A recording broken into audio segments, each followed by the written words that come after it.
Mori ore te whānau, no mai, haere mai, and welcome into the first episode of 2023. What the heck? Welcome, everybody. It's the new year. This is the first episode back. It's such a good time. Summer is here. It's so thankful. It's so hot, and we've got our returning guests. We've got Harris back in the studio. Whānau's keen to rip open and get this new year started off right. So let's welcome Harris back, everybody. Harris, bro. Welcome back, fella. Glad to have you here. Thanks, Rod. It's good to be back. Always a pleasure. Always. And how's the holidays been? It's the holiday season. Yeah, man, it's been great. I have been doing it's hard for me to do nothing, but I've been doing stuff that's been relaxing, right? So just watching basketball, reading, Nice. writing, and just going for walks. Nice. Without a destination, those things have been super chill, but still rewarding, and yeah, it's been a great time. And spending time with family, of course. What about yourself? So that means you're back in Harwater? I am back in Howard. I'm back in H-Dub. Yo. Bro, it's funny. I will every time I come back, I'll see a new shop open and then close. Yeah. I'm like, I don't know this existed, and then shut before I came back. I'm like, okay, cool. Bro, I swear the only ones that stick around, I think this is the same in Waitara too, is either a food shop or the alcohol shop. That is the truth. Yep. That's all that stays open, man. Always that. Loyal customers, that's why. What else are we gonna do, right? Bro, especially because like the alcohol shop feeds like the hot bread shop the next day because you're so dusty, you just gotta wake up, grab you some chicken and chips, a pie, Powerade, you're away. Back to the bottle store round two. The circle of life. Yeah. Bro, it is. It is. It's a tough cycle to break. But we're trying. We're trying. There is a thing that we've started on the show since the last time you've been back. Okay. It's the rock and the rose, your highs and your lows. But instead of doing just the week, let's do 2022. Okay. What was the highs and the lows of 2022? Your rock and your rose. Oh, you put me on the spot. Okay. My highs and my lows. So honestly, I've had this is weird. I can't think about the lows. I don't think I've had many lows this year. I've had a really, really great year. So I guess we'll start with the highs, and hopefully a low will come to me. So in terms of highs, I think I mentioned this last year. I finished my undergraduate degree, which was awesome, and now I got accepted into a master's program. Let's go. Psych. So I'm going to be doing an organizational psych program in Christchurch. So I'll be down there next year, which is awesome. So I'm looking forward to that. In terms of more personal stuff, I think this year I've learned a lot about myself and the people around me. I felt more connected to who I am and the people around me than I had ever before. And this I've got a lot of perspective because 3-4 years ago I would and this is I mean I'll open up because I think this is important. There'd be times when I would hate the weekends because I would feel the most alone in the weekends, even when I was around people. And so this would happen quite a bit over. This happened for a while, almost like a year and a half, where I just didn't enjoy. When Friday came, I started to panic because I'm like, oh, I have to stop working. I have to spend time with my thoughts and realize how, alone I was. Even though I had friends around me at times, and there's a difference between you can be by yourself and not feel alone. I didn't experience that at that time. So I went through that journey and that process, and this year, more than any other year in the last few, I felt really connected to the group of people that I have, especially down in Wellington. Way more connected to my whānau, and to myself. right? I can spend a ton of time by myself and feel connected to myself and to all of the people that aren't even around me. So that's been a really amazing high that I've experienced. But that doesn't mean I still go through some periods, of course, like everyone does. But for 90% of the time this year, that's really been a cool experience that I've felt. Uh, and I think I've worked on it, and I think that's why I've gotten there. It wasn't an accident, you know, and I think that's a big high for me.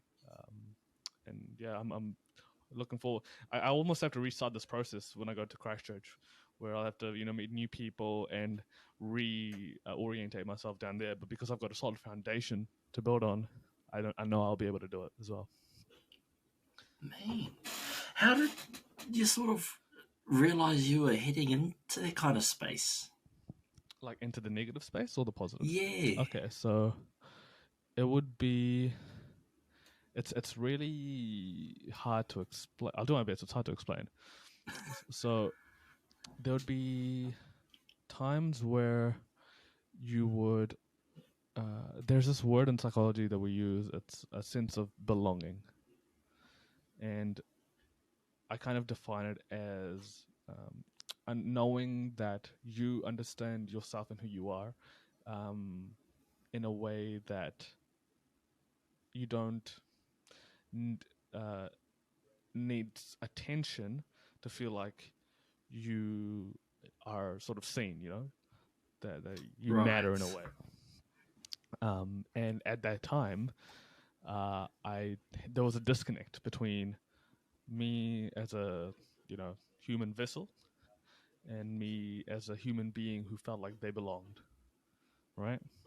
And this mental disconnect, I don't know what the byproduct was, like how it came to be, but it was just this visceral, this deep feeling that uh,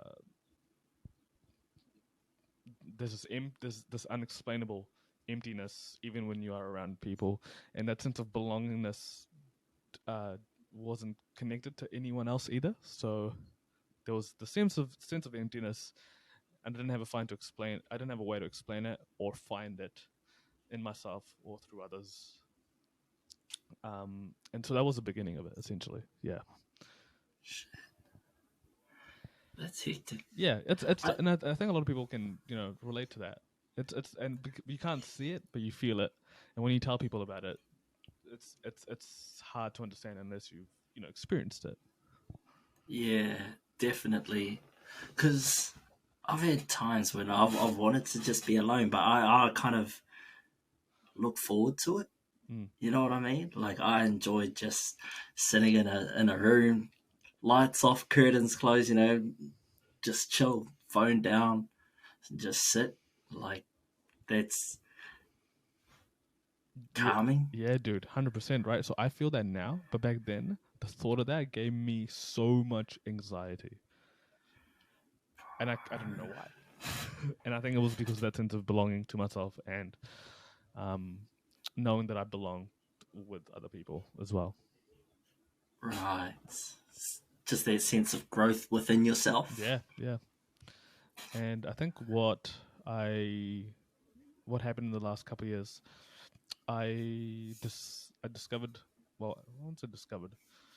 Um, I worked on figuring out what like my deep values are, um, and then and for me, they are connecting with others in a very deep way.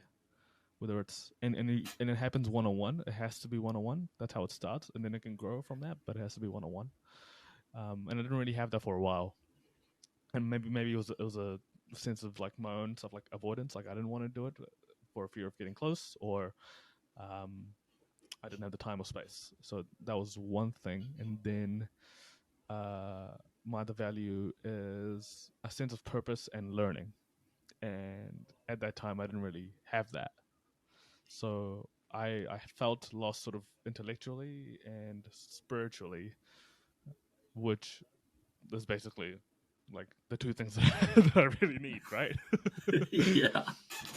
So when I got back into learning, got back into university, I found such a passion for what I was learning about, and more so because it helped me like learn by myself through that process. There's a common saying in psychology. It's um, most people who go and do that major is because they want to understand themselves to a certain degree, which I think there's a lot of truth to. But I found that me learning about human nature in a way that really sparked like this massive light bulb and going, oh my god, this is so cool. Let me share it with people. And then there was the other part. I'm like, oh, who can I share with? I don't really have deep connections, or I don't think I did. So I had to reestablish those. So really build connections from the ground up. And then once you have a solid foundation of trust, connection with your friends, then I was like, okay, cool. I know, like it was sort of confirmed in a way where you don't have to be around them, but you can still feel people's love for you, because you give that Yeah. to yourself. You like when you give that to yourself, other people can give it to you too. Yo, that's on. Yeah. I gave you my lows for a few years back, and then my highs accumulating up after all those years to now. Yo, and sort of, do you have any advice for anyone who's trying to look to rebuild? Because I'd say it's rebuilding those connections, because in your mind, you don't have those connections built with your friends, whānau, and yourself. So, do you have any advice for how people can go about rebuilding those um, relationships? Yeah. I can only share my experiences, and hopefully that can help. Um, for me, the first step was like acceptance, like accepting that there's sort of this void, and I'm not to blame for it, but I am Mm, responsible to fill the void. So that was the first thing, accepting that it is my responsibility. It's not going to happen willy nilly. And the second part is the only way you can fill a deep void is by looking at yourself in the mirror. Sometimes you can do it on your own. 9 times out of 10, you can't, right? So I said this in the last episode. Like I went to therapy, and that helped me put a mirror to my face in a very kind way, and helped me realize the things that I needed to do, which was be more open and be more vulnerable with myself and with the people around me. Have uh, trust myself and give myself space to uh, experience the emotions, the highs and lows, and be okay with the lows. Like I realize it's like information, it's feedback when you experience lows.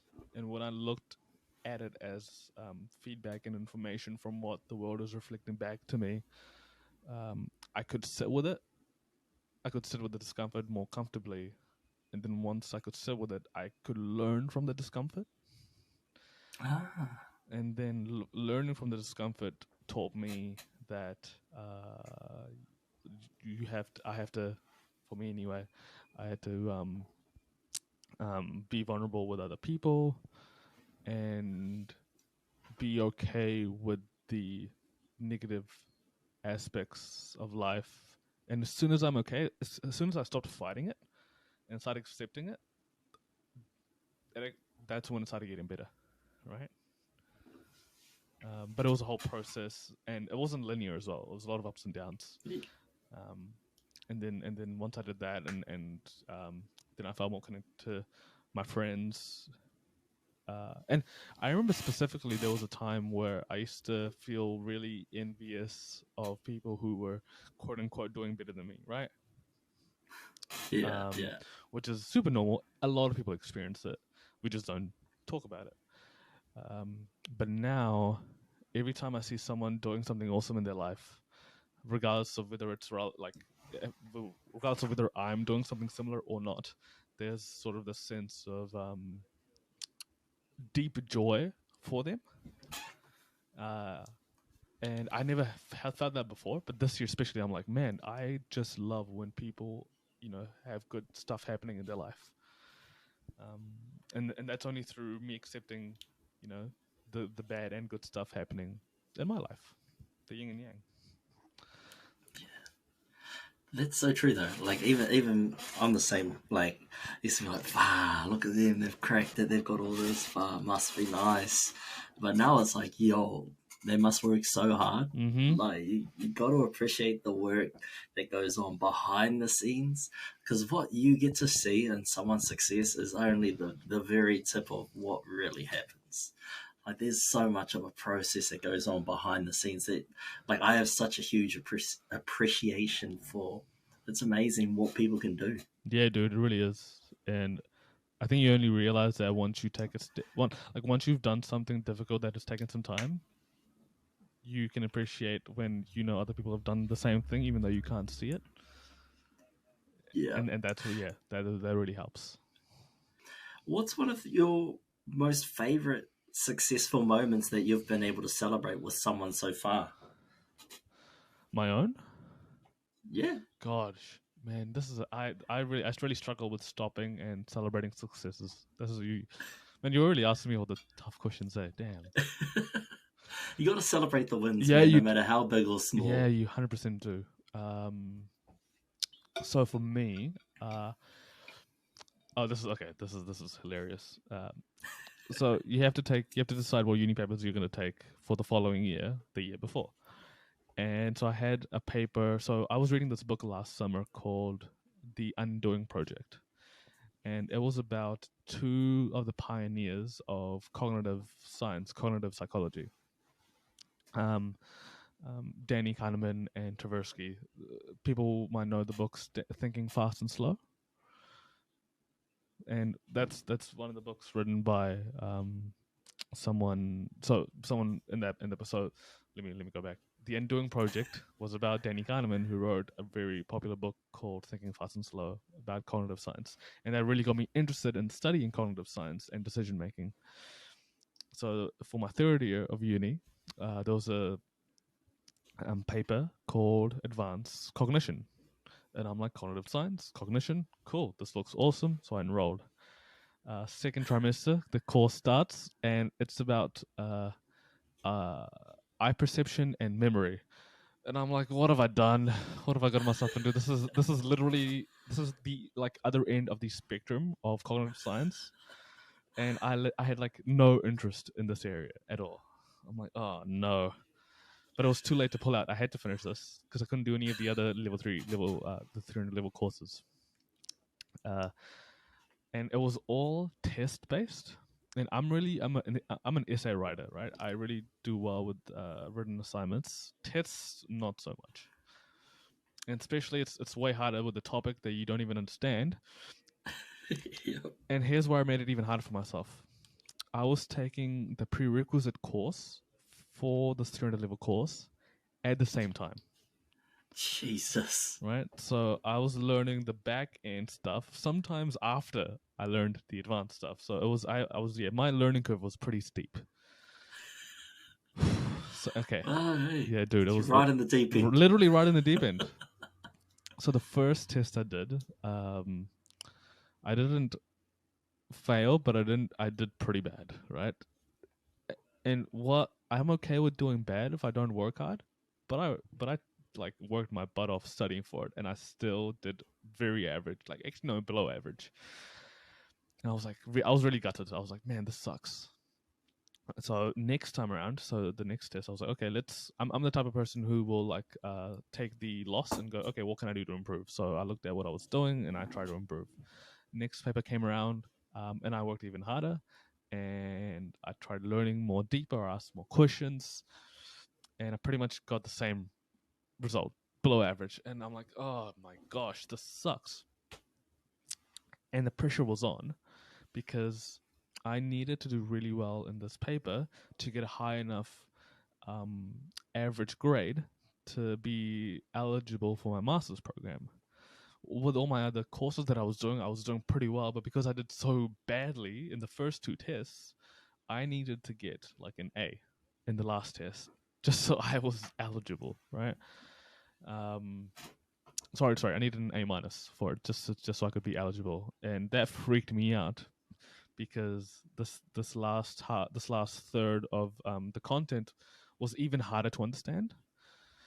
And bro, I the first week, I spoke with my lecturer at the end of one of the lectures for an hour just to pick his brain, and I came out of it being more confused. I'm like, oh my god, this is not good. So my hope was slowly fading, but at the same time, I'm like, I don't have a choice but to just try my best. Let's just do the best you can, leave it all out, and then whatever happens, happens. That's the only thing I could do. That also means looking at the method I'm using to study and prepare and learn and see if I can adjust that in any way. And so I talked to my lecturer and I talked to some tutors, and they gave me some advice on how to use different strategies. So I started using that.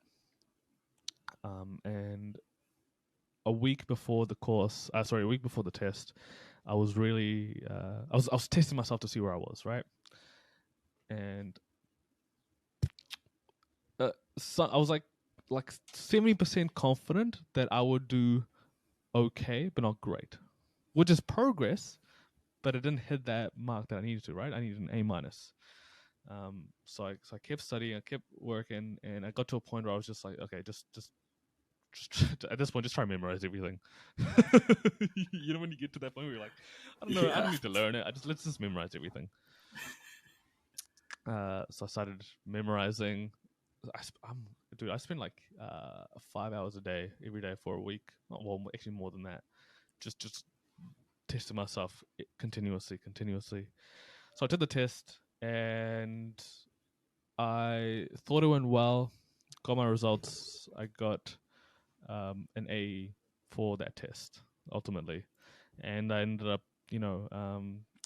getting, I think, an A or A minus average for my 300 level papers. So that was a huge win for me. Let's go, bro. That's on.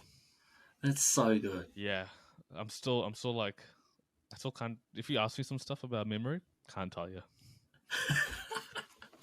Bro, that's like me and some of our hubs papers, and definitely a few of my physiology papers down in, exercise physiology down in bloody Dunedin, mate. Mm-hmm. Don't have a clue.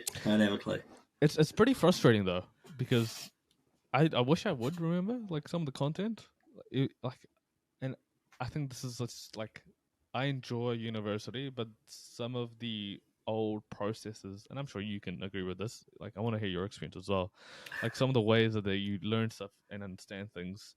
I'm just going, this at some point we have to change the system, right? Yeah. What was your experience? I'm much the same. Like, if you don't fit within the mold, then you pretty much fall through the cracks at university, unless you've got amazing support systems in place, or you just have that "fuck you, I'm going to succeed anyway" attitude. You're really going to struggle. I don't think university is set up for modern students. Mm-hmm. Like, it's very old school in the way everything's taught. I mean, even down to the damn ceremonies when they walk out with those bloody golden spoons and wave their little magic feather over your hat, and whoop-de-doo, you're a graduate now. It wasn't until I got to Fizzy 320, which is the Māori paper that a lot of the guests that I've had on the show have talked about down at Otago, because that's the first time you actually get to experience a paper that takes into account different types of learning other than the sit and listen to a lecture, literally read the lecture slides to you. This is the first time when you're not expected to write notes from all the material, because everything's so engaging. We're encouraged to work within groups. We're encouraged to do the readings by reporting back to our groups each week on what different aspects we've found, and then we have to report that to the entire class. So that paper And that experience changed my whole perspective of university. And then I started to think about how I can implement Te Ao Māori into the rest of my papers to help get me through, instead of trying to relate those papers to me and my life. I was just relating my life and my experiences to my papers moving forward. But I agree, essays are so much better than tests. Tests put you under so much stress and so much pressure to achieve some bullshit rubric. Whereas an essay, you can explain what you mean in more than the 50 words that you get on a fucking test sheet in an exam that only lasts 2 hours, where your essay, you've got, 2 weeks or 10 days to write your essay and get all of the ideas, all the themes out in a clear and concise manner, as opposed to a test where you're trying to answer complex questions with an answer of about 17 words. 100%. And I think essays also show, your thinking, your critical thinking in different ways. Like, you can have a test question that can be like, which out of the four, which is, so in psychology, it'd be like, which of these best explains this concept? And you have 4 options to choose from, and you pick the one that is like the best, even though all of them, in a way, explain it. Maybe one of them has a little bit of error to it, So I guess you have to be able to read it critically to understand and choose that one. But wouldn't it be better if you could articulate it yourself, in your own words? Obviously, that takes more effort on the administrative side, to read all the essays and to understand everyone's level of thinking to different levels. And there's a bit more subjectivity to essays, to essay writing and reading as well. So I get that it's harder on the administration side, but I feel like it shows clearer thinking over time. Yeah. But there is a problem though now, because you can just get an AI bot to write an essay for you. It is true. But it's only 600 words maximum that it can do. Ah, true. Mm-hmm, yeah. Mm-hmm. That's a good point. Because I've mucked around with it, which that perfectly brings me into what I wanted to do today, bro. Was use this thing to ask some questions, some pressing questions, or topics that we can really dive into and explore. All right, let's do it. What's the theme? I'll chuck it into the chat GPT, and we'll see what this crazy bastard comes up with. Oh, you're really putting me in the spot. A theme. Okay, I'm gonna go down the route I feel most comfortable with just to begin. Let's go human nature.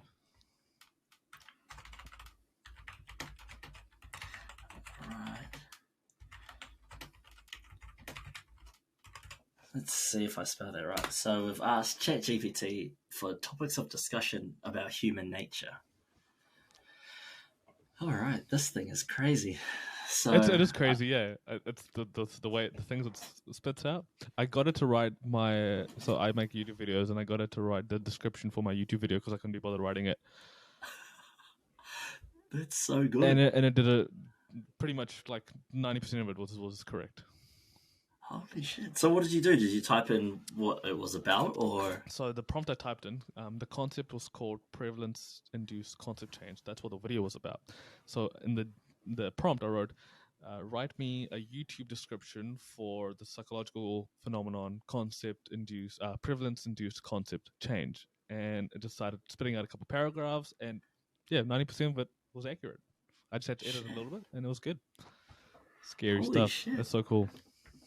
Bro, it is crazy, eh? Like, the evolution of technology now is crazy. I don't know how teachers are going to monitor this shit, but I asked it to write me because this was before I knew it could only spit out 600 words. Yeah. Or it might even just be, no, it is 600 words. But I asked it to write me an essay, a 1,500-word essay on the effects on Māori culture since the arrival of European settlers and the harsh truth about colonization, with references. And it spat out a whole, with references, a whole spiel about the effects of colonization. In a small snapshot, you've got everything from pre-colonial statistics right through until today, where it talks about the suppression of Māori language and culture throughout the 80s, and that sort of resurgence it has now. I was like, where do you get this information? Like, even I can't find it. That's nuts. That's crazy. And to do it in such a small amount of time, I was like, bro, Seconds. you are on steroids. I love this. Mm-hmm. And now I do it to find me vlog ideas. Bro, ditto. All right, let's ask a question from chat. From chatbot. That's what I'm calling it. Oh, here we go. Socialization and culture. How do social and cultural influences shape human behavior and thought, and how do they interact with our innate tendencies? Oh, that's a good question. That's Our a great innate question. tendency. Oh, I was actually I'm doing some research about this the other day. This is perfect. So there's a study that showed that children that are 14 up that are around 14 hours old, yep, that's hours, have a preference for certain physical features, facial physical features over others, like symmetricalness, more, yeah, just like the shape of it, right? And through that concept, I looked at this thing called lookism, and it's sort of this bias for people who have physical features that are objectively more attractive, right?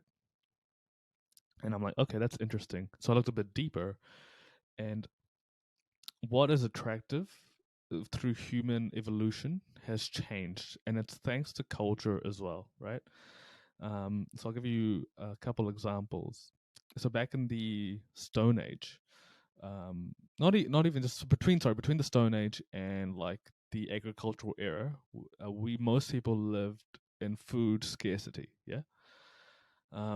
So the a person who was more attractive was someone who was larger, because that signified you had the resources and the means to have food, and because there was scarcity most of the time, that was seen as more valuable and therefore more attractive, to pass on your genes.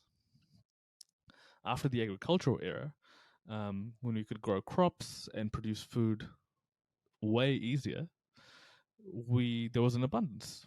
And this is like mostly talking about the West. Obviously, there are still places in the world that are scarce. So yeah, in the West there was a lot of abundance of food, and so that shifted what it meant to be resourceful and wealthy, and healthy, right? So now a leaner person these days is now looked at as more attractive, because that signifies that you aren't succumb to all the richness of food around you, all the abundance, and you look after your health and wellness. Interestingly, for men who are attracted to women, the ideal woman shape, the waist to hip ratio between those eras, between then and now, hasn't changed. Even though the size attractiveness has changed, what people find more attractive hasn't changed, but the size has changed, but the waist to hip ratio hasn't changed. So that's really interesting. And if you so there was a study done on Fiji that looked at the evolution of body dysmorphia in young women, and they could map it to the introduction of the television in Fiji. So basically, before television in Fiji, women were like usually pretty healthy weight wise, and there was no real sign of eating disorders.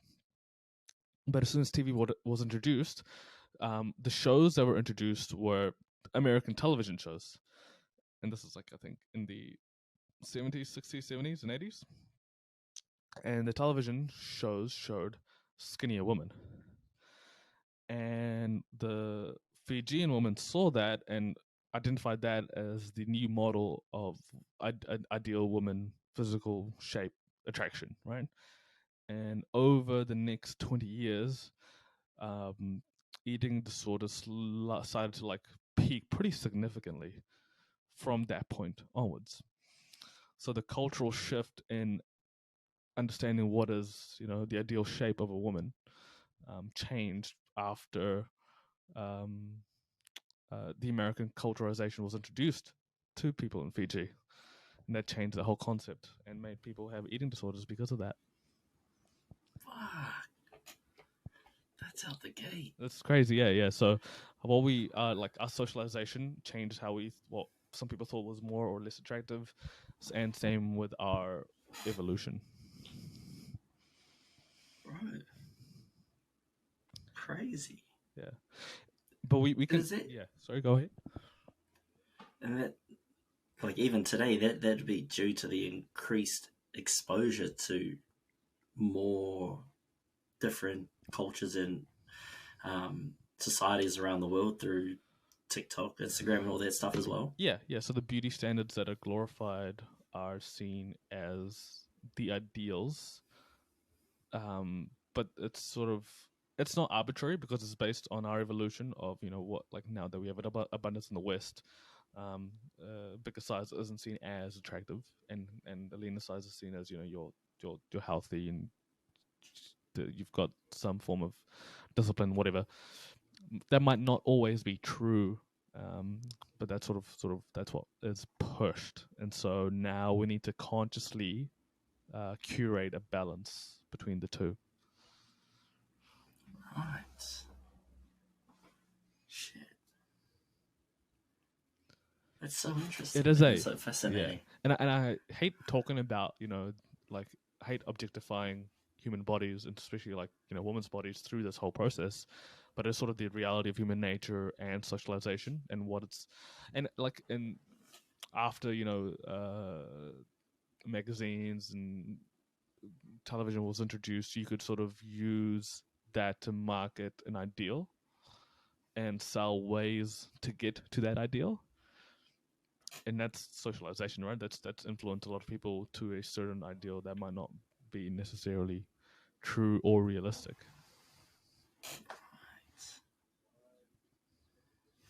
And so, what do you think about the power of media to shape and change your perceptions about how you see the world?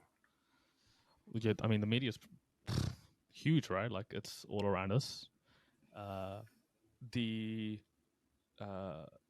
it's sort of curated to keep us engaged.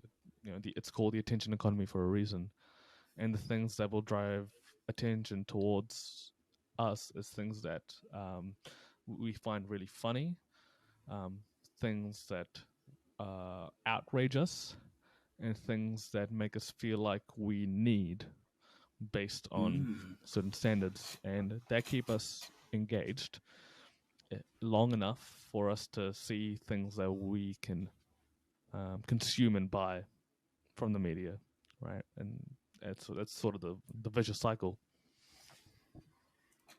Shit, yeah. It is. It's like what do you call it? Like a revolving door, right? No matter, like, newspapers kind of dying off, magazines are kind of dying out, and in replace of that is your phones, and now where you consume all your news and your magazine articles, and we're slowly moving away from TV. TV's slowly dying, and now YouTube, Netflix, and everything like that's picking up, and so everyone's focus is on a fucking 12-inch screen. Yeah, and like a lot of the ads are specifically curated to what you look for online, and the things you look at are, again, like things that you enjoy, things that outrage you, and things that you think that you need. And that sort of pushes back the cycle, right? I looked at a mic that I wanted for like recording podcasts and my YouTube videos, and not only was it started showing me different like microphones, but showed me, if you get this mic, people will be able to hear you this much better. And then if you do this kind of voice training, you'll be even better. And then people will be more engaged, and then you get way more clicks and likes, and then you'll go viral, and then blah blah blah blah blah blah blah. It's selling this dream to you, without you even realizing. bro, it's exactly like this bloody AI thing. You just give it a little bit of breadcrumbs, and Mm, it gives you the whole bloody meal. yeah. There's a little thing I read the other day. It's a story about a fisherman and a businessman, right? So basically, this dude, he's a fisherman. He goes out, he gets some fish for a couple hours a day, um, brings it back to his family, and then they cook the fish. They've got enough for a week, and then he can just chill out and do some other stuff, hang out with his family, do some other things around the house, um, and have a pretty good, stable life, right? And so this businessman comes up to him and he's like, "Hey man, if you how much fish do you catch?" He's like, "Oh, about this much." And how much time do you spend catching the fish? "Oh, maybe an hour or two." And the businessman said, "Well, if I do the math, if you spend a bit more time out on sea, you could catch this much fish." And the fisherman said, "Well, I don't need this much." He's like, "Yeah, I know, but what you could do is you could sell and then save up money, and then buy a boat. And then when you buy a bigger boat, then you'll be able to get even more fish, spend even more time, and then you make more money, uh, buy more and bigger boats, get other people to do the work, and you also have to then look after the logistics of it. And then over time, you grow this massive business scale, and you will make a lot of money." And then, "How long will this take?" The fisherman asked. And then this man replied, "Oh, this will take about 15, 20 years. And then this fisherman said, "Okay, what will I get at the end of that?" He said, "Well, you'll be able to spend a bit more time with your family. You'll be able to relax and you'll be able to chill out." And you can see where I'm going with this, right? Like, Yeah, he's selling man. the thing that the fisherman already has, right? And it's just yeah, more isn't always gonna get you where you want to. Sometimes you already have it. Just gotta take a second or two to chill, take a step back, see the bigger picture. Yeah. So Is it saying, hey, just scroll out, just scroll out? They use that in investing. mm-hmm. So many people get fixated on the losses that they've accumulated right now, but they don't scroll out and see Yeah. the net gain that they've had over the past 5-10 years. Mm-hmm. Exactly. It's like when you reflect on a thing that's happened in the moment, you go, "Oh man, I can't believe I was so unfortunate with this life thing that happened to me, this accident, this tragedy. I lost whatever house, a partner, a job." But then a year later, something also might have happened because you lost that job or that partner, or you might get a better job, your dream job, and then you go, "Oh man, I'm so glad the thing that 1 year ago happened." But 1 year ago, you hated that thing happening, right? So I feel like you can't. It's like uh, there's no like stop, and every time you go, "This was meant to happen for a reason."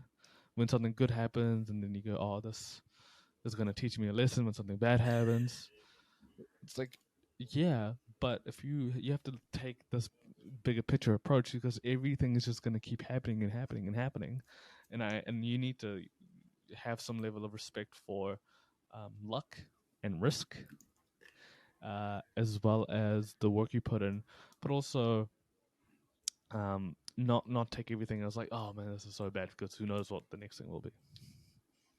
And Yeah, same with good that's so things, right? true. Yeah. So that's the things that I've learned recently. That's mean. And that's reminds me of this conversation I had with Barry a little while ago about his social media success and stuff like that. Is he's like, well, you can't really plan for it. You can plan as much as you want, um, in terms of content, but what people like and what people don't like, you can't really plan for that. It just happens or it doesn't. 100%, man. That's such a harsh lesson to learn, because you can really like something, and you go, "Oh man, this is gonna be epic. A lot of people are gonna love this." Then you put it out in the world, and it's like crickets. Yeah, Like, yeah. It's happened with a few of my reels. yeah. You're like, man, I really like this one, and then when it comes out, you're like, only 6 people like this one. Dude, But luckily, we're not playing it for the like game. We're playing it for the long game. yeah, hide out. That's really hard to do that when your mind is focused on the present. Yeah. Well, I think I'm just looking at it as exposure. I mean, 6 people is better than no people. Mm-hmm. Yeah, exactly. It's almost like I think about it like that, and I also think about it as like I'm just building a skill. Mm. That's all I'm trying to do. I'm just gonna build a skill. People watch it, cool. People don't watch it, cool. this skill is going to help me in the future in some way. Who knows what way? Yeah. But I'm enjoying building the skill, so that's what I'm going to keep doing. That's it. As long as you enjoy the process. If you hate editing, and if you hate filming, and if you hate ringing people up or reaching out and messaging them and telling them to jump on your podcast and have a yarn, find something else to do. Mm-hmm.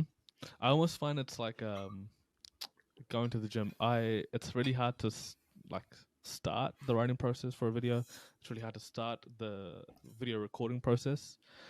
And it's hard to start the editing process. Sometimes I'm excited to do it, but sometimes it's like the gym, right? Sometimes you're excited to work out, sometimes you're just like, I can't be bothered. But once you get into it, you're like, okay, cool, yeah, this is fun. I'm enjoying this. But sometimes I'll go and I have to remember that my brain and my biology is focused in on short-term pleasure. So I have to consciously curate and go, okay, I have to engage in short-term pain so I can get long-term pleasure. It's that instant gratification, eh? Yeah, pretty much. Yeah, I'm built exactly the same. Yeah. Like, I'm a win now. Yeah, exactly. And it's really hard to, like, everyone experiences this, and it's really hard to overcome. So you need a process, and I feel like if you enjoy something, it's going to be easier to do when that thing gets hard to do than if you don't enjoy it to begin with. Yeah, 100%. Well, tell us a bit more about your content creation journey. I've always been into creating content in some way. Even so, when I first started my personal training career like 8 years ago, I created a blog and I used to share write fitness articles, very, very poorly written fitness you articles. You need a chatbot. Oh, dude. Oh, yeah. If I had that back then, man. Yeah, dude, I read back to some of my stuff. I'm like, oh my God, this is gross. Well, which is a good thing because I know I've grown, right? It's that growth. Yeah. So I'm just the type of person who likes to take information in that I think is really interesting and then share it with the world. I'm like, hey, look at this cool thing that I learned, and I think it will help you if you know this information. So that's how it started with health and fitness information, and that's why I became a PT. And then I've always had a knack for communicating it in different ways, whether it was a written platform or video. So I did that for a little while, and then my natural progression from that was when I started working as a person who taught people how to become personal trainers. I didn't need to write articles. I didn't need to record videos. It was literally my job to share the information that I'd learned, which was awesome. So I really enjoyed doing that. And some of the the syllabus was sort of created pre-hand, but I could transform it in my own way, which is cool, right? So I could create the content in a way, and then most importantly share it. But when I stopped doing that, there was a sort of void. I'm like, I still want to share things that I learned. One, because it reinforces it for me, so in a selfish way, it helps me learn. But I also enjoy seeing people take information in and go, whoa, that was cool, and experience the same feeling that I experienced when I learned something cool. That's the only reason that's one of the reasons I want to do it. And so recently when I've learned something cool in psychology, I'm like, man, I need to tell people this. So I didn't have the time to record videos and write articles. So when I would train my clients, I would bombard them with the information I'd learned at uni, and then same thing with my friends. So that helped reinforce it. And I would look for that spark in them to see if they enjoyed it. Not all of them did. They were like, yeah, okay, whatever, Harris. Just can we do this next exercise? I'm like, fine. I guess you are paying me to help you exercise, so I suppose we can. But now I've got the time to write more articles and create more video content. So I'm doing that as a form to learn information and take it out into the world. It's on. It's all. And so going more into your content creation journey, how's it been recently? Notice you've been pumping a little bit out on YouTube in the past few weeks. How's it all been going? Yeah, man, I've been really enjoying finding a few things to learn, and I'll share a few videos that I've already put up. So I learned about this concept called, I mentioned it earlier, called prevalence-induced concept change. It's a bloody mouthful, and I hate that. This is the thing about psychologists; they give things a weird name, and people just disengage because it sounds really complicated. Sometimes it is, but sometimes it's not. And so this idea is actually really, this broke my brain when I learned about this, dude. But we have to take a step back to learn about something called concept creep. So this is an idea that shows that certain, usually negative concepts expand over time in two ways. So let me give you an example of of bullying, right? So bullying is a negative concept, and it's expanded over time in two ways. There's this thing called horizontal and vertical expansion. So horizontal expansion means that one concept can broaden to have new so that the concept can broaden and it can be applied to new contexts. So with bullying, the original definition and meaning of bullying meant that it is applied in a school setting, and it has to be done in a way that's active, intentional, and aggressive. I think that's what the criteria was. But now the concept has expanded where it applies in the context of the workplace, which I think is a good thing. Yeah, 100%. Right. So yeah, this is just a natural phenomenon, and the thing itself isn't good or bad. Depending on the context, it can be. So in this context, it's a good thing. Now, vertical expansion means that over time it expands to where it includes looser criteria over time. So the original definition was, again, of bullying was it was active, it was intentional, and it was like aggressive towards children, like from in school. Now it doesn't have to be active, or necessarily aggressive or intentional to be qualified as bullying someone, right? Which that part can be a little dangerous at times, right? Depending on the context. It's cool. So that's one idea. Now, the prevalence-induced concept change shows that things over time have concepts over time have expanded in a way that just look different, and scientists sort of studied this with the blue dot effect. So the blue dot effect essentially is there's a room where participants looked at dots that range from very blue to very purple, and they had to answer one question on the screen: is this dot blue or not blue? Initially, they had 50% of the dots were any range of very blue to like blue purple vagueness to, and the other 50% were blue purple vagueness all the way to very purple. And over the course of like the hundreds of trials, they reduced the number of blue dots. So they just saw blue dots less frequently over time. But what happened was the participants, when they asked about if they saw blue dot, with what they previously said they didn't see blue, this was purple. Later on in the trial, they said, no, this is blue. So they changed their criteria for what blue was, and they loosened it up so much that something that they didn't consider to be blue before was now blue. Okay, vague concept. And if you look at dots for hours at a time, your eyes go kind of funny. Like, okay, this might not work in real life practical terms. So they did this with morality, moral judgments. Right now, things get interesting. So they had a bunch of very ethical, and all the way to very unethical job descriptions. And the participants had to choose whether something was unethical, or sorry, if it was unethical or not.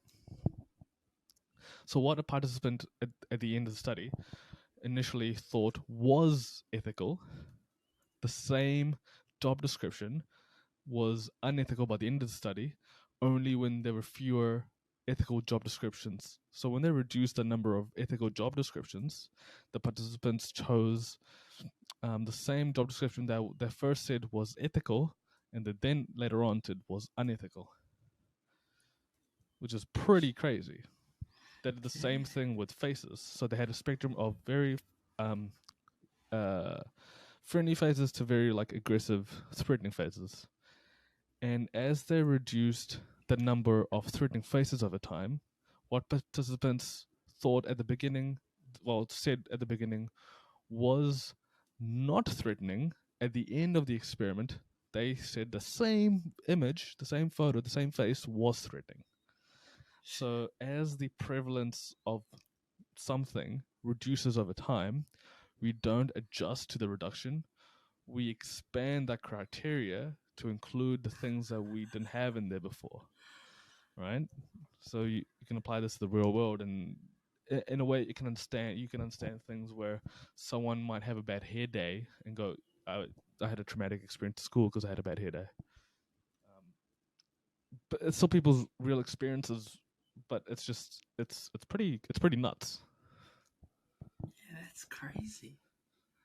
That explains a lot, though. Like, even you can kind of picture it in your own head, like taking tests and stuff. You know how some of the tests regurgitate old answers, they just change the way it's worded.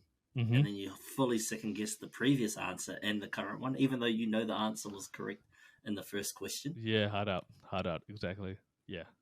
And yeah, if you apply this to a lot of different domains, you can see how things have changed over time. And it's mine because you can't like almost you can't stop this from happening. Actually, there was one study that showed the only way to stop this prevalence change from happening is to occasionally see the really strong instances of something. So, for example, if we go back to threatening faces, if every now and then we see a really, really, really threatening face, that will reset sort of our default criteria to we'll go, oh, no, this thing, if this thing is super threatening, the thing that I thought was super threatening before is actually not as threatening. I should change my criteria again. So that's one way to overcome that. The most threatening face that you could ever see: a white man in a suit. in the right context, yeah. Damn. And the other thing that I learned recently was I made a video on this the other day. What did I call it? I called it pluralistic. Oh yeah, pluralistic ignorance. Another dumb word. Oh yeah. I'll tag them below in the YouTube as well. Yeah, so yeah, because the videos will explain it way better than I can from memory right now.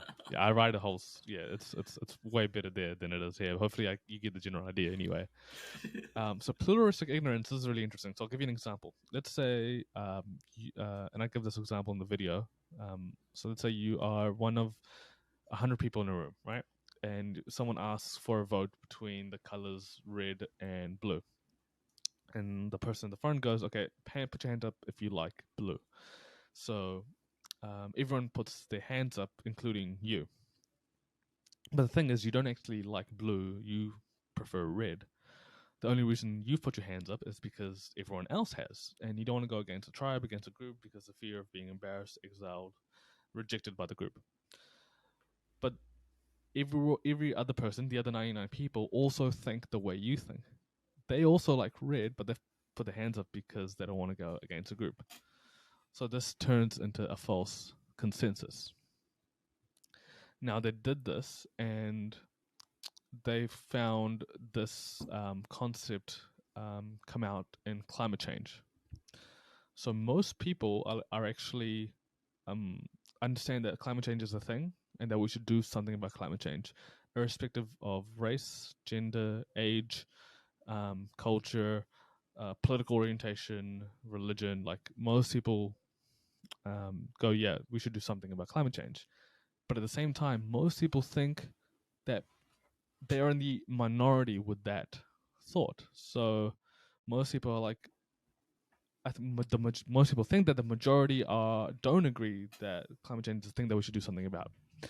So what's the consequence of that? Well, there's more efforts to convince people of this thing that most people already believe in, that we should do something about, instead of doing something about climate change. Of course, we already do stuff about it, but we could spend even more time and resources on it. But we think that we need to spend time and resources on convincing people on it, even though most people are already convinced. So that's a really cool concept, and it's also something that has influenced university drinking culture. I won't go into that. I'll leave that for the video if people want to watch it. That part's really fascinating. I definitely think there'll be a few people that watch this show and listen to the show will definitely want to check that out. If you indulge in a bit of university drinking. Who does? Has it changed your perspective around drinking? All of the learning that you've done? Yes and no.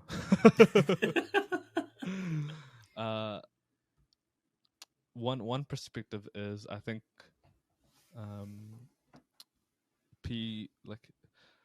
if people just hung out and they didn't have alcohol to drink, I don't think most people realize that they would still have a good time. Yeah, man. But no one knows, and no one's willing to find out. Yeah, true. Because I mean, like, there's been so many good times on the horse. Mm-hmm. When you're sober, you kind of, I guess, you don't think about that as much. You know, even though you still have those good times, you still catch up. You can still, go hang out at the marae. You're probably sober at the marae. You go hang out at the pools. You're most likely sober at the pools. It's kind of creepy if you're drunk and around kids. It's a bit fucked up. Going out for walks at the gym, you're all sober there. You can still connect and make those connections. Yeah, exactly. I mean, you go for a hike with friends. There's a lot of activities people do sober, and they're still fun. But we definitely have, in a sense, more fun because our inhibitions have loosened up. We are more willing to say and do things we normally wouldn't. Yeah. I have changed my perspective on, whether we bring out our real selves when we drink, because I think your real self is your authentic self with all its insecurities and the things and the walls you put up, right? So when you drink and you put out your inhibitions and you say what you quote unquote really want to say, that's not the real you, because the real you wouldn't say that. That's true. Right? That's true. So the real you has the insecurities and has the doubts to not say certain things in front of certain people in certain contexts. But a false sense of you emerges after you aren't fully cognitively there. Right? If you're not fully cognitively there, is that the real you? It's just it's a different version of you. But I think there's a false idea that you are the real you when you come out. And I don't like, a lot of people do a lot of dumb shit when they're drunk. I don't think that's really them, because the real, honest, smart them wouldn't do that. That is true. Right? That is true. Yeah. Do you think it's got more to do with sort of being conscious and, well, not unconscious when you're drinking, because you still have some wherewithal about you, but you're not as conscious as you are in the state that we're in currently? Yeah, exactly. Do you think it kind of makes you just more fearless? It removes that sense of fear that you may have when it comes to saying that shit? Yeah, definitely. Because it turns off your prefrontal... It doesn't turn off, but it inhibits... it stops your prefrontal cortex from working overtime. And the prefrontal cortex is the thing that helps you rationalize your decisions and tells you, hey, don't do this thing because of the consequences. And if that part of your brain is a bit fuzzy and you don't fully consider the consequences, then you're more likely to not fear something. That makes so much sense. That's why a lot of people, just Yeah. pick up the keys when they're a few boxes deep and whatnot. Yeah, and I mean, like, people loosen up and are, have better conversations. Like, if they go on a date for the first time, they may be really nervous and they have a bit of chat and it helps break the ice, and maybe next time you don't need alcohol for that. And I think that's cool. It's only bad if it's like, I have to do this every time I have a conversation with someone. Yeah. That's where it can get tricky.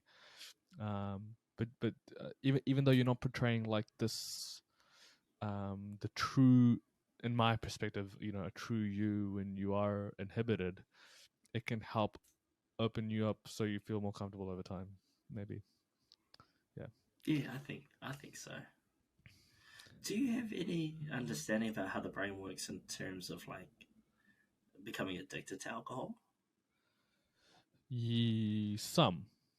Yeah, Some. some. So, addiction is interesting because there's a lot of biology. Like you have to have a lot of people who get addicted have a predisposition. They've got like a family history of it, so they're more likely to be addicted to something. They've got an addictive personality, um, which makes it easier to just be addicted. And I think the addiction comes from.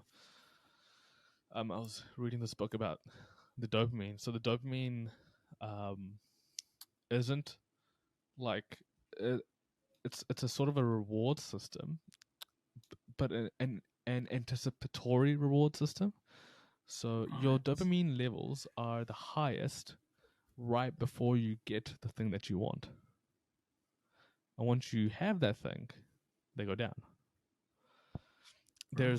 There's a common saying with in some groups of men, when they are um finding women in town in clubs, they say the chase is way more rewarding, way more fun than actually getting someone. And so the way the dopamine thing works in the brain is like, oh, I almost have this thing, I almost have this thing. Once you got it, then the dopamine fills out. You've got the thing that you've always wanted. So with drinking and addiction, it's you want this thing, you get it, you're cool. Obviously, there's other factors like um, the need to maybe turn off your prefrontal cortex because uh, being sober is too uncomfortable, it's too painful. So you need to turn that part of your brain off so you don't experience the pain. You numb the pain, essentially. Turns into a coping mechanism from the past negative experiences you've had. And so it's like a combination of all that stuff: your predisposition, your family history, the dopamine of like wanting something, and then once you get it, you're like but you still keep you've started this behavior, you're going to keep doing it. Um, and then like negative coping strategies. I definitely see a lot of that in me shopping. Not the alcohol. I'm not too phased. Like I like to drink, Yeah. but with the shopping, I'm like, yeah, man, it's death to me. Like I see a watch, then I buy the watch, and then I'm like, I want a different one now. Right. Yeah. that once you got it, you're like, I now got it. Yeah. Oh, that's so crazy. It's so fascinating how the mind works to make you feel these certain things or to make you change your behavior and make you act a different way. That's why it's like when people want to like stop a bad behavior, it's way easier just to think about starting a good behavior, because when you try to stop a bad behavior, you're not consciously curating what it's going to replace. And if you don't consciously curate that, then you might replace one bad behavior with another bad behavior. A common thing with people who smoke and who have a habit of smoking, once they quit smoking, they get into a habit of excessive eating. Yeah. Right? That's very common. So if you know that, then you can make a conscious choice. Now, if you prefer, the eating over the drinking, and then you'll go, okay, once I become into eating, I'll solve that later. Then sure, you can do that too. But if you start off with trying to curate it in a healthy way, that is more effective. Because they just love to keep the lips and fingers busy, eh? It's that whole thing, so they just Yeah. Feel like tell the brain like, because your brain is like, this is void. I need to there's this void of in my pleasure centers. Because I mean, people will tell you, like the people who like smoke chronically, and this is in my personal experience. This is secondhand from what people have told me, that once they do feel their craving, they don't feel good.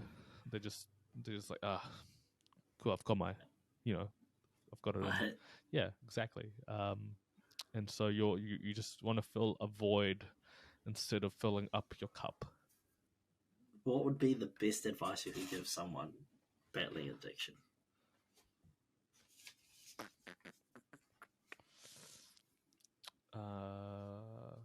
I think the best thing you can, if you have a really good support system, I think that's key, honestly. Finding a really good support system to help you out, because it's really hard. It's these things are so hard to stop doing.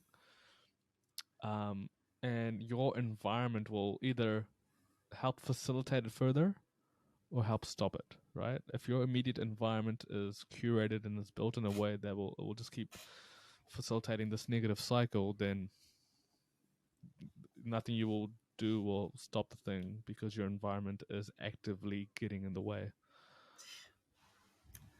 That's so tough, eh? Yeah, dude. Like, yeah, if you are trying to eat healthy, but your family, your workplace, have a lot of bad food all the time and bad eating habits. On top of that, they make you feel guilty for you trying to eat healthier. Yeah. Nothing. It's if you don't change your behavior, like that's expected. Like, you shouldn't feel bad because everything is against you in that instance. And if you do, holy crap, well done, right? 100%. Yeah. So that's from my experience anyway. With people getting into like healthy habits and how I've helped them. That's the biggest thing that I've tried to get them to do. Yeah, and I think too, with anything you do in life, having a strong support system around you is phenomenal. Yeah. Like, I wouldn't have started this journey that I'm on without amazing people to come on the show and support me and like, comment, and subscribe to anything I do. So I 100% recommend in anything you do, make sure you got like a strong support system of people that want to build you up instead of tearing you down. It's huge. No one gets to anywhere by themselves. People say that. Some people say they do, but I don't think that's necessarily true. The self-made, eh? Yeah. There are the rare, odd few, but I wouldn't rely on it. Nah, I swear most, well, not all, because some are 100% like hard work, grit and grind. They've done it. Yeah. But I think most are all bullshit. They've just stepped on more people that they've cared for. Yeah, 100%. That's how they've become self-made. Yeah, and it sucks, right?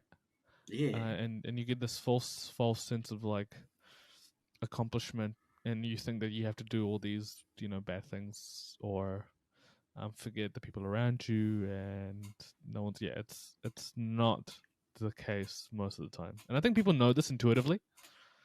Yep. Yep, they definitely do. Yeah. But whether or not they, either act on it or they sort of enhance the environment they're in to excel them. Because I think that there's nothing worse, in my eyes, there'd be nothing worse than eating at a table full of food with no one around you. Yeah, like, what's that? There was a study that showed that more than anything else, life expectancy and life satisfaction has more to do with social connection, right? More than smoking, more than drinking. Social connection is the thing that makes you live longer and happier. If you've got an empty table, facts. It's not going to happen. Yeah, because like, the people that you come up with should be the ones that you keep by your side through thick and thin. They should never be the ones that you shit on when, the money starts rolling in or the success starts rolling in, whatever you value as successful. But whenever that comes in, some people change and everything alters. Well, you should never alter. You should stay truthful to the people that have helped get you there, but adapt to your new environment. 100%. I'm guilty of this when I was younger. Eh? Like, I remember when I was a part of my this like young soccer team, and I was like a really good goalie. So good, in fact, that the older club was like, "Harris, come join our team."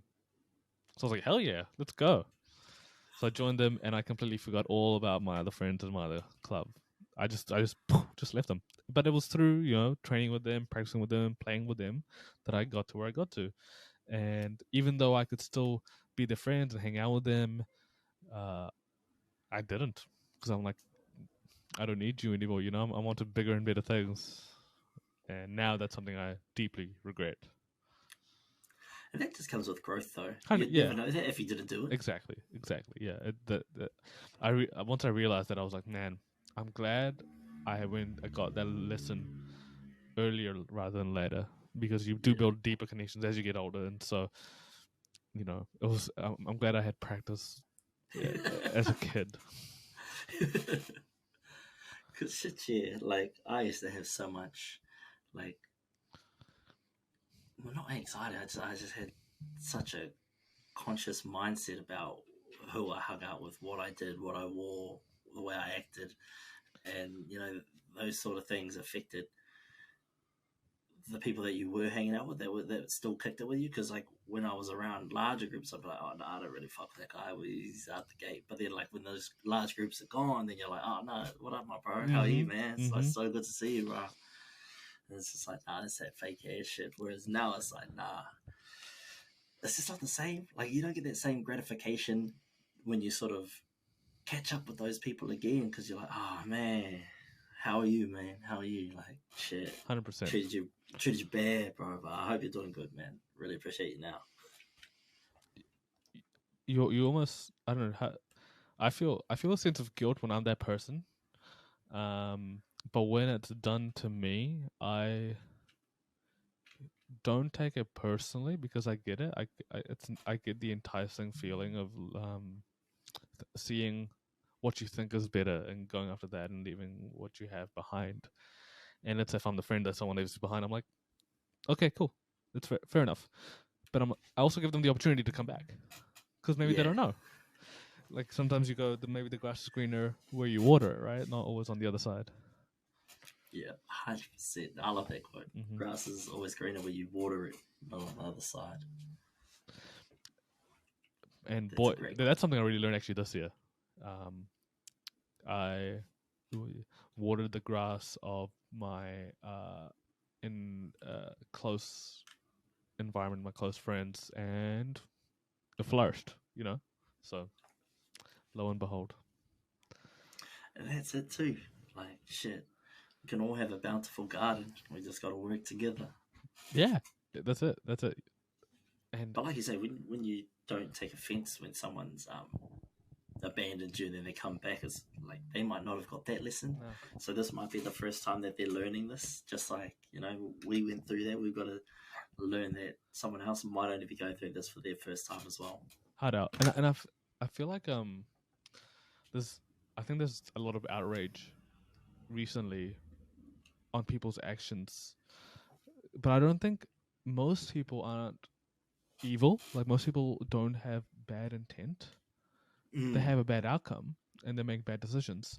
So like you can criticize someone's actions, but you have to remove the personness and criticize the thing that they did, so they don't identify with it. Because if you made them try identify with it, when you try to criticize them, they're gonna be more defensive.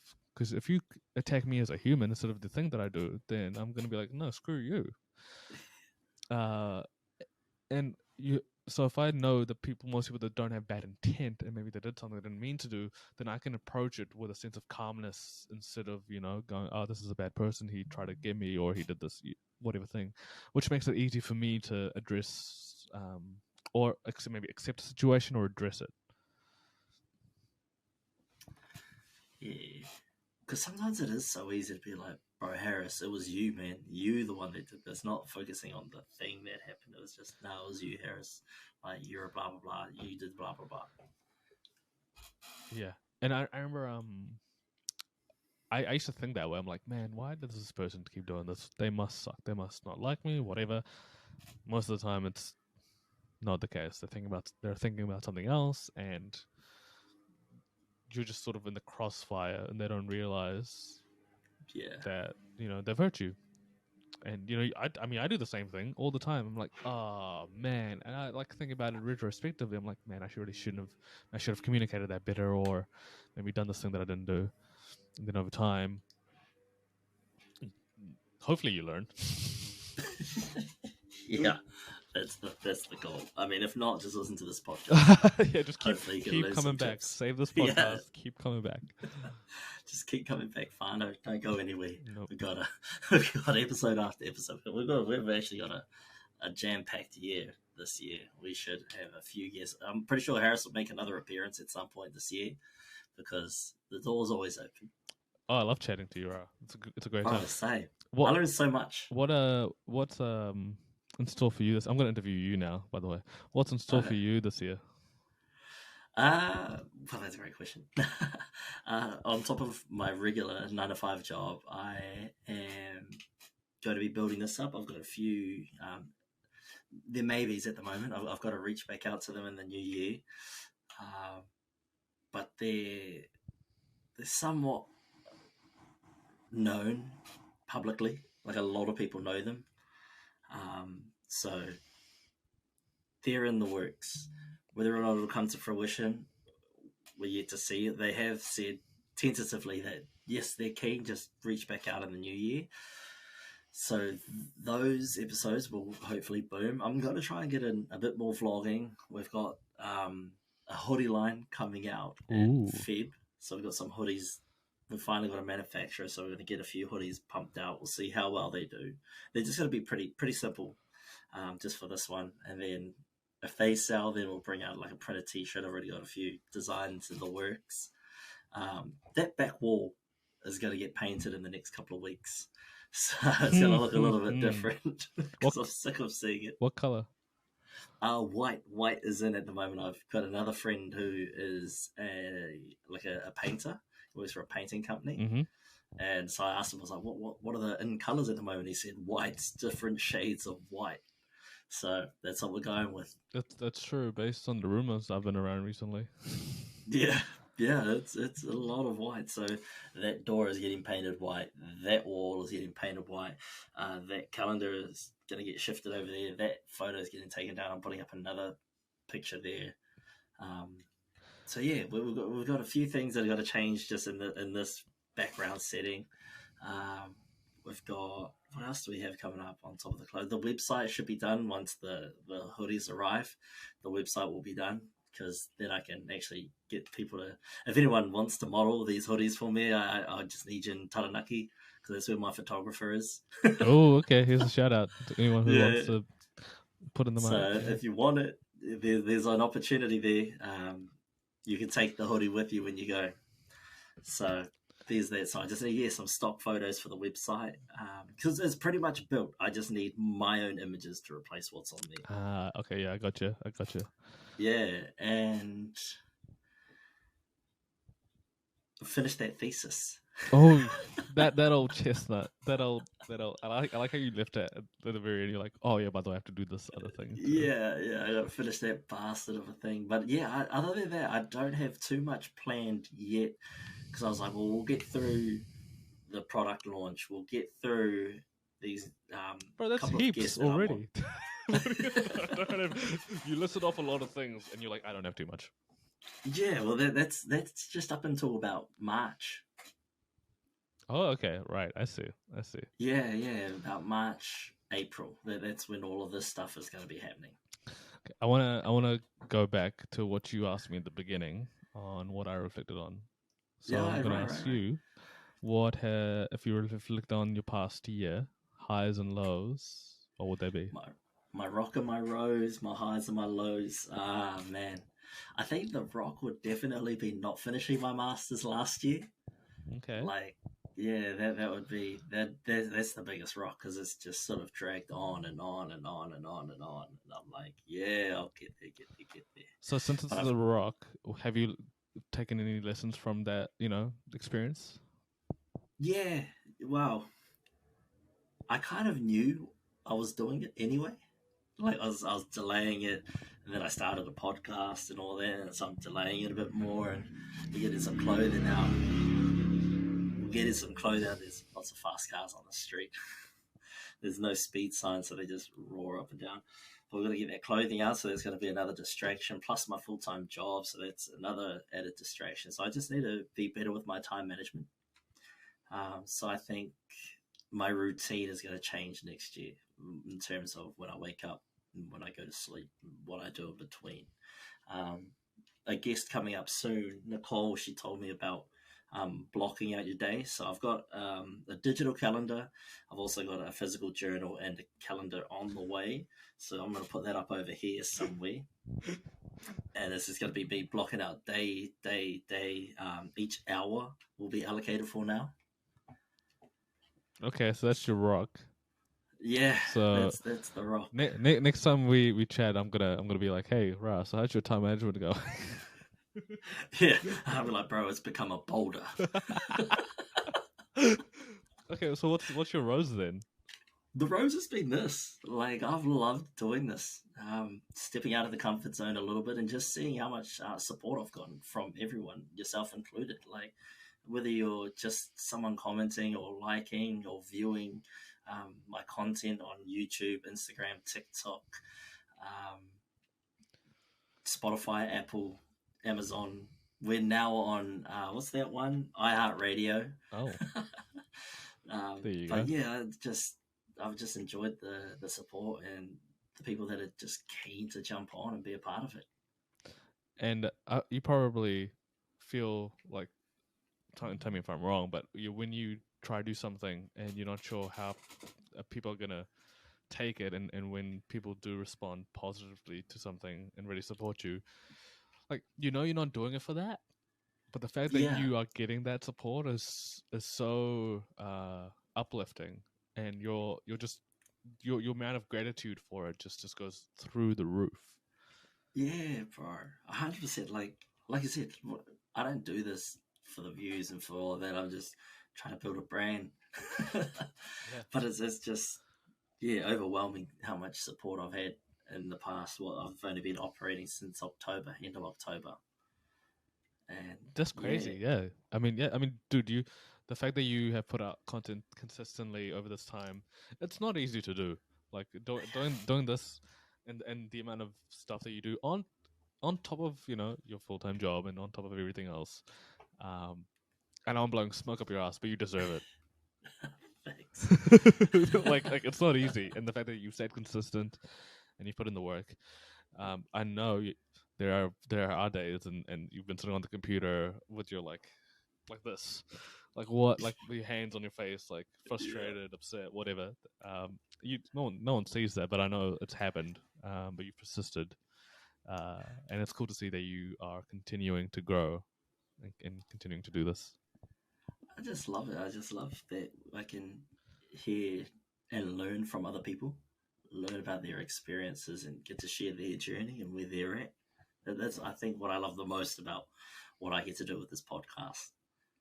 Yeah, that is beautiful. Like the conversations you have, you're like, when you learn something about someone, or when you understand their experiences, and you're like, oh man, that's either holy crap, I can't believe you experienced that, or holy crap, that's so cool, I can't believe you experienced that. Either way, it builds a deeper connection. And like some of the people that I've talked to, I'm like, bro, I did not know that about you. Like, I didn't know you're an Olympic powerlifter for Pakistan. But here we are. If someone's listening to this and doesn't know the context, we did. You got to go back. Yeah, go back to the first episode, and there's a story about me winning the Olympics as a gold medal Pakistani lifter. That's a great story. And if you're too lazy, there's a reel on Instagram, TikTok, and YouTube. But you need the full story to actually appreciate the whole thing, because it is a laugh. Dude, I still can't believe it to this day. I love it though. It's still such a good story. And do you feel like the more you do this, like initially, like when you first got into it, you'd be like, okay, I think I've got an idea of how this works, and you feel pretty confident in how things are gonna go. And then once you get into it, you're like, oh my god, there's so much more. This all this stuff is crazy, and your learning curve and your learning curve goes up, and your confidence goes down. You're like, oh my god. Oh man, I've experienced so much of that. Like, with my PC, it was a pretty cheap one. I was like 1,200, I think, Mm-hmm. and so the GPU isn't strong enough to run bigger files with a lot more cuts in Premiere Pro. So Barry's episode was the fucking hardest thing I've ever had to edit because he filmed on his cell phone and that died 4 times, and then I had to link up the video to the audio, and I had to cut out so many different pieces because we were drinking, so we had to have toilet breaks and stuff like that. And by the end of it, there was over different cuts because every time you cut it, now you've got a new clip. So I had over 100 clips. There was way too many audio files to fucking count. Dude, wow, okay. And it kept crashing my whole PC. Kept crashing. No Like way. Premiere Pro would crash, then my entire PC would just shut down, and I'm like, shit. It just ran my GPU to the ground. So I had to cut it into 10-minute chunks and then put those 5-10-minute chunks together and then cut that in half and then do one half, export that out, create a new video with that, then do the second half, export that out, and then bring those two halves together, and that was the final product that you guys saw on YouTube. That was a bastard. Unreal. All we saw was wow. I don't envy you at all, but as someone who edits videos too, I completely understand. Yep. So when that GPU crashes, bro, but it's fun, and I still enjoy it. And I think out of all the podcasts, that's the one I could tell you every timestamp. If you get tested on it, do you know? Yeah, well, bro, because like the first 3 times I did it, I didn't save it. So I started from scratch 3 times, or 4 times actually, because the first 3 I didn't save it, so the 4th. Then I saved it, then I started cutting it down into smaller chunks. I'm glad I don't have to do that again. So I've learned. So if I know that it's going to be kind of half, I just chunk it up. Well, I'm conscious of the time, man. We've been yarning for about 2 hours now, plus the time we spent off camera. Oh yeah, time flies, bro. Always when we're talking. Bro, I love it. I love it, and I've learned so much today, and I hope a lot of the listeners and viewers have learned as well. This has been a great chat, bro. Like invaluable. Hard out, honestly, yeah. Go and check out Harris's YouTube channel. Doesn't matter if this shit sparked you or not. Go check it out. I guarantee you'll learn something amazing, just like we have today. Don't let this knowledge go to waste. He's putting it out there for free. Take it. I feel like it's one of those things that are already out there, but in obscure places, and I try find concepts and communicate them in fun and interesting ways. So if you like to learn random things that might apply to your life, or maybe not, just because they're interesting, then yeah, hopefully you might enjoy it. It's simplifying psychology on YouTube. Go and check it out, Fano. It's a great channel. Because I'll tell you what, I'm not reading a 20-page journal to find out what I can find out in a 6-minute video. But I'll do all the reading for you.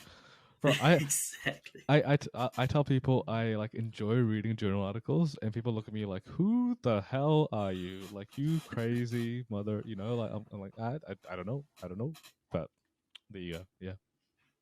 Like, yeah, I take them with a grain of salt. It's 20 pages is too long. I can read the 8 to 10s. 20 is too much. Yeah, you're right. 20 is a lot. 20 is a lot. I'm not gonna. Yeah, 20 is a lot. I'll read. Condense your work. If you got a 20-page journal article out there, you don't need condense it. 100%. There's a reason you're an etal. Because I know for damn sure if you're the main publisher, it ain't 20 pages. I'm not gonna add anything to that. That's brilliant. I'm just gonna. You're an etal. I'm gonna leave that there. Well, Fano, this has been a great episode. What a great way to kick off the year. Thank you so much, Harris, for coming back on the show and opening the year. Like, what a way to open the year. I've had so much fun. I've learned so much. You guys got to learn a little bit more about me. So hopefully you guys enjoy this. Is there anything you want to say before you go, my bro? I hope that people experience highs and lows throughout the year and take something valuable and meaningful away from it. Hard. Enjoy 2023, Fano. And Who knows? Stick around. You might learn something new from the 99 Dreams podcast. But anyway, thanks so much to the Brother Harris for jumping on. I'm Rauri. This is the 99 Dreams podcast. Welcome in the new year, everybody. Happy 2023. Take care.